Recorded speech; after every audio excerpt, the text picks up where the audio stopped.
CEO Google memiliki kisah inspiratif tentang kecoa. Ah, masa iya sih? Kecoa yang menjijikan itu? Yap, betul. Kecoa yang lantas mengubah banyak hal dari dirinya tentang bagaimana memandang setiap tantangan dalam kehidupan. Nama Sundar Pichai kini mulai banyak dikenal orang ketika menjabat pimpinan tertinggi raksasa perusahaan Google. Pichai terlahir di Tamil Nadu, India, pada tahun 1972. Pichai dikenal oleh karyawan Google sebagai seseorang yang selalu berhasil merealisasikan rencana menjadi kenyataan. Beberapa proyek dia yang sukses, yakni browser Chrome, Chrome OS, dan Chromebook.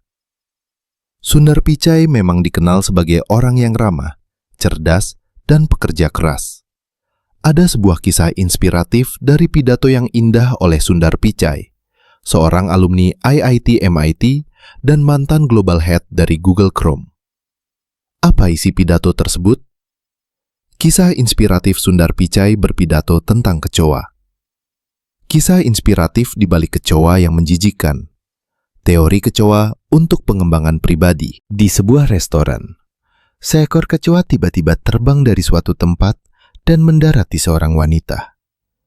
Dia mulai berteriak ketakutan. Dengan wajah yang panik dan suara gemetar, dia mulai melompat dengan kedua tangannya berusaha keras untuk menyingkirkan kecoa tersebut. Reaksinya menular, karena semua orang di kelompoknya juga menjadi panik. Wanita itu akhirnya berhasil mendorong kecoa tersebut pergi. Tapi kecoa itu mendarat di pundak wanita lain dalam kelompok.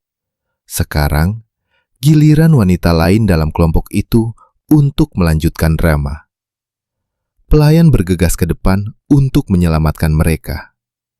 Dalam sesi saling lempar tersebut, kecoa berikutnya jatuh pada pelayan. Pelayan berdiri kokoh, menenangkan diri, dan mengamati perilaku kecoa di kemejanya. Ketika dia cukup percaya diri, ia meraih kecoa itu dengan jari-jarinya dan melemparkannya keluar dari restoran. Menyeruput kopi dan menonton hiburan itu, antena pikiran saya mengambil beberapa pemikiran dan mulai bertanya-tanya. Apakah kecoa yang bertanggung jawab untuk perilaku heboh mereka? Jika demikian, maka mengapa pelayan tidak terganggu? Dia menangani peristiwa tersebut dengan mendekati sempurna, tanpa kekacauan apapun. So, para hadirin, CEO dari India ini kemudian bertanya, "Lalu, apa yang bisa saya dapat dari kejadian tadi?" Ia melanjutkan pidatonya. Dari tempat saya duduk, saya berpikir, kenapa dua wanita karir itu panik, sementara wanita pelayan itu bisa dengan tenang mengusir kecoa? Berarti jelas bukan karena kecoanya, tapi karena respon yang diberikan itulah yang menentukan. Ketidakmampuan kedua wanita karir dalam menghadapi kecoa itulah yang membuat suasana kafe jadi kacau. Kecoa memang menjijikkan, tapi ia akan tetap seperti itu selamanya.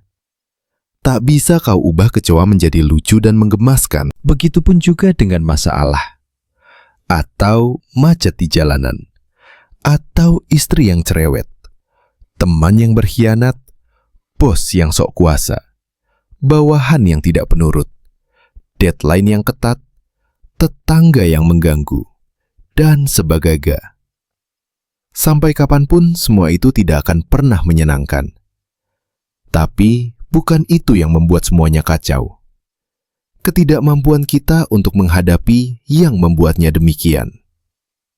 Yang mengganggu wanita itu bukanlah kecoa, tetapi ketidakmampuan wanita itu untuk mengatasi gangguan yang disebabkan oleh kecoa tersebut. Di situ saya menyadari bahwa bukanlah teriakan ayah saya, atau atasan saya, atau istri saya yang mengganggu saya, tapi ketidakmampuan saya untuk menangani gangguan yang disebabkan oleh teriakan merekalah yang mengganggu saya. Bukanlah kemacetan lalu lintas di jalan yang mengganggu saya, tapi ketidakmampuan saya untuk menangani gangguan yang disebabkan oleh kemacetan yang mengganggu saya. Reaksi saya terhadap masalah itulah yang sebenarnya lebih menciptakan kekacauan dalam hidup saya, melebihi dari masalah itu sendiri. Apa hikmah di balik kisah inspiratif dari pidato ini? Kita mengerti, kita tidak harus bereaksi dalam hidup. Akan lebih baik, kita harus selalu merespon. Para wanita bereaksi, sedangkan pelayan merespon. Reaksi selalu naluriah, sedangkan respon selalu dipikirkan baik-baik. Sebuah cara yang indah untuk memahami hidup. Orang yang bahagia bukan karena semuanya berjalan dengan benar dalam kehidupannya. Dia bahagia karena sikapnya dalam menanggapi segala sesuatu di kehidupannya benar. Itulah kira-kira hikmah yang dapat diambil dari sebuah kisah inspiratif dari pidato CEO Google, Sundar Pichai. Apakah kita juga sama memandang kecoa dalam hidup ini? So, yuk kita bersikap positif dan handling segala sesuatunya lebih baik. Baik masalah bisnis maupun kehidupan kita. Semoga menginspirasi hari-hari kita yang indah ini.